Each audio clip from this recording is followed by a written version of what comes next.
I'm going to show you what I've done for these raised beds in irrigation system. And it's been a great system for me and user-friendly. It was easy to install and most people can figure it out. And these beds are, they're 4x8, but they're really 3x7 where the soil is in the beds. Because of that, I wanted an irrigation system for a smaller bed that is seamless, easy, and has its own timer that I can adjust and schedule as needed. So I'm going to start by showing you what this setup looks like right here. So this here is coming from the main irrigation line. So you would just bring the main irrigation line under the ground and then tee it up, 90 it up, I should say. And then we put this pressure valve here that allows you to open and close the pressure, decrease the pressure, or increase the pressure as needed. All of this can be found at Home Depot. And then continued it up and back over, just like a puzzle here. And then I put this timer that I also purchased online that gives you options. It allows me to set this timer specifically for this bed.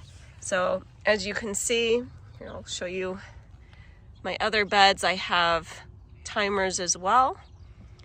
And I find that this is super helpful if I have different watering needs for different beds. If I don't, it's okay. I can just set them all to the same and it's no big deal. But this allows me to have that flexibility. So it just rained, so this is off currently, but I can turn it on to auto. I can set a start time and I can run it for as long as I need. The amount of how often, I have it set for every 4 days right now. It's been rainy and cool, so I don't need it watered very often. So I'm able to put the main line here up to this clock. And by the way, this can actually go right to a spigot from your house, and you can hook up a drip irrigation system. So this works for different uses, but it works great for this. And then I have it connected. There's a connector piece here that goes from the timer to the irrigation tubing, distributive tubing, and that's what that is. And then this is the connecting piece. And then this actually goes down below the bed and up through here. And that allows it to, let's see it, so it's coming up right in this spot right here. Basically, it just comes underneath the bed up here, and then we have these connectors, these brown connectors, but you can also use different types of connectors between this 0.7 distributive tubing. So this brown connector puts two pieces together. Then, see, like this is a T here, which has like a different setup, but that's a T, that's a connector, but this is a T here, but this is brown, and then this is a different type of T. So there's different ways that you can connect this tubing in together, but this is one way you can do it.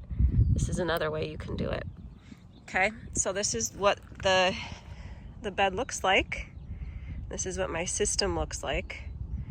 So essentially what I did was I bought 4 corners of these, so 4 90s of these brown connectors. And then I connected like a grid. I created a grid just by cutting this with scissors or pipe cutters. Scissors do the trick though. And then connecting here. Then of course I have a T here and a T here. Then I bought these emitters that you can just poke holes directly into the pipe and then use these emitters, and these emitters will turn on, and then you can twist the green portion of the emitter inside the black part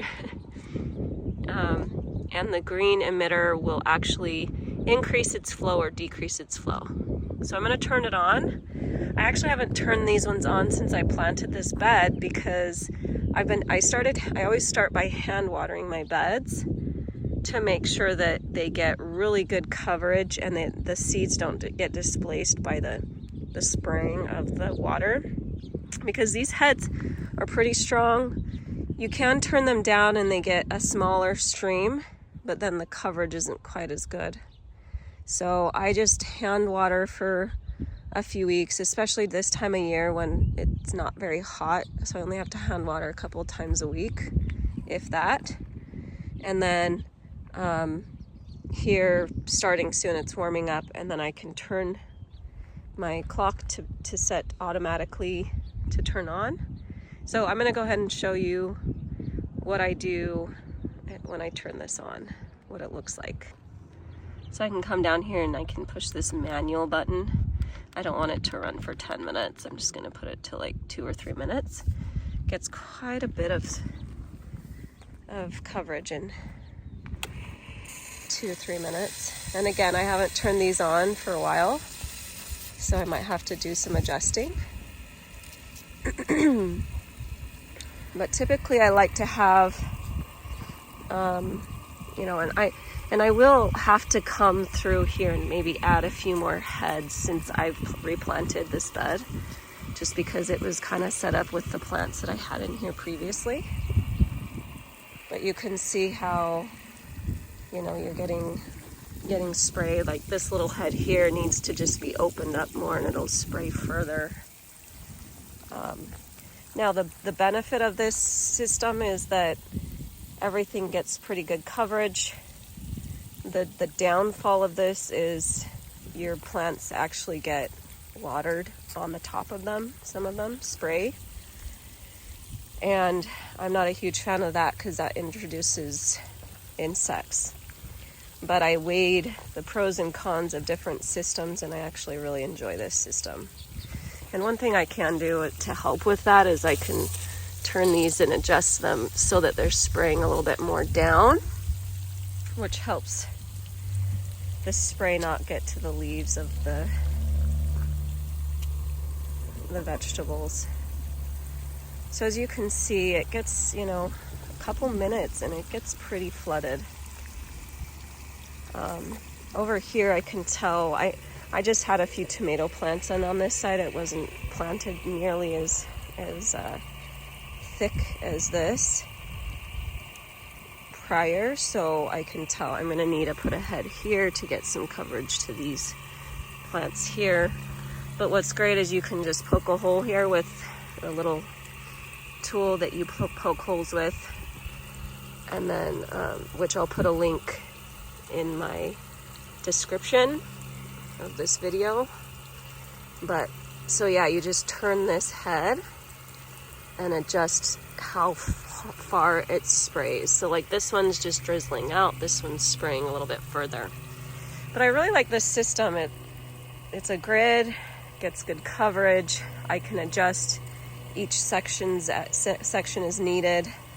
I can add more or take some away if I need to, as I watch the plants grow and see if they're getting sufficient water.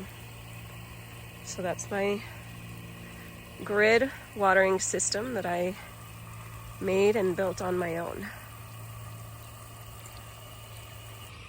So go ahead and put any questions that you have in the comment section. I'm happy to help you figure this out if you'd like to use this system. I also am going to link any of the supplies that I have in the system in the description, so you can go ahead and buy anything you need for this system right in the description. And it's a very simple irrigation system for your planter beds. It's worked really great for me. As you can tell, that irrigation, it just automatically turned off, and it's set to go every 4 days for 2 to 3 minutes, and that's all I need for each of these beds, at least right now, until it gets hotter. And then I typically water once, sometimes even twice a day in the heat of California. So that's how I have this all set up. It's a great system. I have 4 of these beds, 1, 2, 3, 4, and I use this system for each of them. And it's hands off for the most part, where I just double check that it's getting coverage and that everything looks like it's been watered when I come out and work in the garden.